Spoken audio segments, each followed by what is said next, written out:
Bismillahirrahmanirrahim. Assalamualaikum warahmatullahi wabarakatuh. Selamat pagi anak-anak.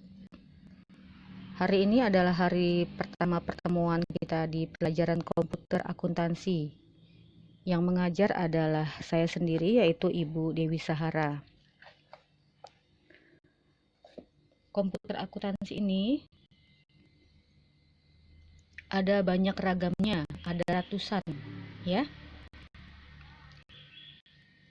Antara lain yaitu accurate, kemudian ada value plus, ada dia accounting, ada Excel makro, dan yang akan kita pakai hari ini adalah MYOB, ya, MYOB.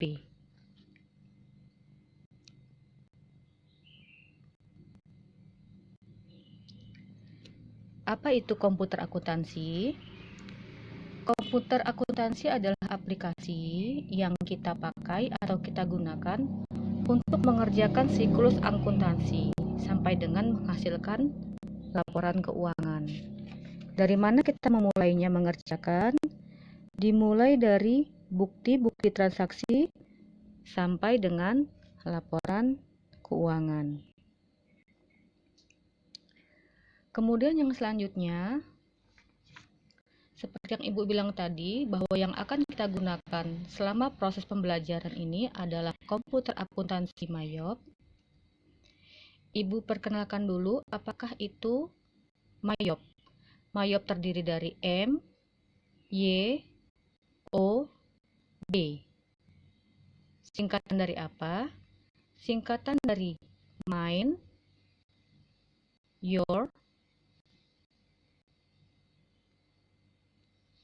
Own Business. Ya, seperti itu ya. Jadi MYOB adalah singkatan dari Mind Your Own Business. Apa yang dimaksud dengan Mind Your Own Business? Yaitu mengelola transaksi keuangan kita sendiri. Kalau ini adalah pelajaran komputer akuntansi, artinya kita membutuhkan praktek. Dan sarana yang diperlukan adalah laptop atau komputer. Jadi Ibu harap kalian bisa memiliki laptop sebagai bahan praktek. Jika kita proses belajarnya luring atau datang ke sekolah, maka di sekolah tersedia laboratorium komputer. Anak-anak bisa praktek di lab komputer tersebut. Dikarenakan proses belajarnya daring, jadi nanti tutorial dari Ibu kalian lihat sekaligus kalian praktikan di laptop masing-masing. Itu akan membantu atau mempermudah proses belajar kalian. Ya, ini adalah tampilan dari jendela MYOB, ya. Seperti ini nanti kalau kita buka akan muncul jendela seperti ini, ya. Pada pembahasan selanjutnya akan kita bahas, ya. Seperti yang tertera dalam deskripsi di Google Classroom, bahwa tugas kalian hari ini adalah selain mencatat apa yang ada di deskripsi, mencatat juga apa yang sudah Ibu jelaskan di PowerPoint ini. Di halaman selanjutnya kita akan belajar tentang apa perbedaan antara pencatatan manual dan pencatatan MYOB. Apa sih yang dimaksud dengan perbedaan antara pencatatan manual dan pencatatan MYOB? Jadi, kalau di pencatatan manual itu maksudnya adalah seperti yang kalian pelajari di kelas 10 kemarin, ya. Bukti-bukti transaksi yang ada itu kalian masukkan ke dalam jurnal-jurnal khusus.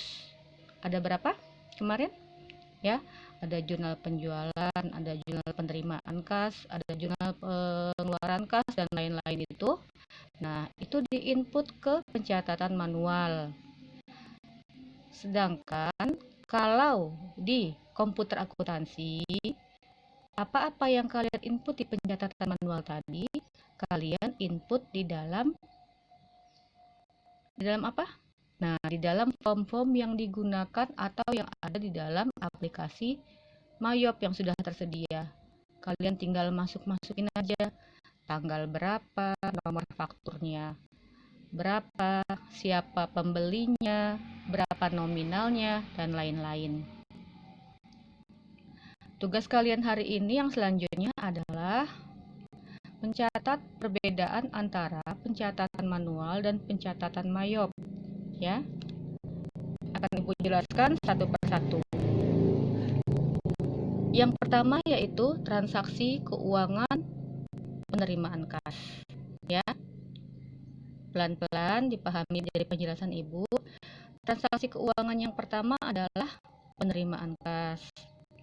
Kalau di pencatatan manual, seperti yang kalian pelajari kemarin di kelas 10, jika kita menerima kas, maka masuk ke dalam kas masuk. Ya, itu untuk manual. Ibu ulang. Jika terjadi transaksi keuangan penerimaan kas, maka pencatatan manualnya masuk ke kas masuk. Jika di Mayop, maka dia akan masuk ke fitur banking. Setelah masuk ke fitur banking, kita klik receive money. Itu untuk penerimaan kas. Yang kedua yaitu pengeluaran kas. Untuk pengeluaran kas, jika di pencatatan manualnya kita masukkan ke kas keluar, maka di fitur Mayopnya kita klik banking, kemudian spend money. Yang selanjutnya transaksi ketiga adalah penjualan kredit. Ya. Jika terjadi penjualan kredit, maka kita akan memasukkannya ke dalam jurnal khusus yaitu jurnal penjualan. Kalau di atau di komputer nanti kita akan klik masuk ke sales, kemudian klik enter sales. Transaksi keempat adalah transaksi pembelian kredit. Sudah paham ya? Ibu harap kalian semua sudah memahami apa itu penerimaan kas, apa pengeluaran kas, penjualan kredit, kemudian ini yang keempat pembelian kredit. Jika terjadi pembelian kredit, maka kita masuk ke dalam jurnal pembelian. Kalau di fitur Mayop, nanti kita akan klik purchase, kemudian enter purchase. Kemudian transaksi yang selanjutnya, yang kelima adalah beban non-kas. Ya, jika terjadi transaksi ini, maka dimasukkan ke dalam jurnal umum. Ya, kemudian kalau di fitur Mayop, nanti kalian klik account, kemudian record journal entry. Yang selanjutnya adalah transaksi yang ke-6, penerimaan piutang dagang. Jika terjadi penerimaan piutang dagang, berarti masuk ke kas masuk. Kalau di fitur Mayop, dimasukinya ke sales, kemudian ke receipt payment. Ya. Selanjutnya untuk pembayaran utang dagang. Pembayaran utang dagang ini uang kita keluar, berarti kita masukkan ke dalam kas keluar. Kalau di Mayop, karena ini pembayaran ini berhubungan dengan pembelian, maka kita masukkan ke fitur purchase, kemudian pembayaran hutang atau pay bills. Yang selanjutnya, jika terjadi transaksi pembelian tunai, ya. Kalau kita membeli tunai, maka uang kita keluar. Kalau uang kita keluar, maka dicatatnya adalah di jurnal kas keluar atau jurnal pengeluaran kas. Itu kalau pencatatan manual.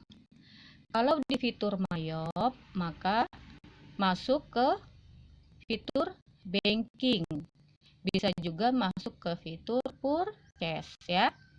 Kemudian spend money, enter purchase, ya. Spend money atau enter purchase itu maksudnya, ya. Kemudian kalau tadi pembelian tunai, maka sekarang penjualan tunai, ya. penjualan tunai itu masuk nanti ke pencatatan manualnya adalah kas masuk. Kemudian fitur Mayupnya adalah banking atau sales, kemudian receive money atau enter sales.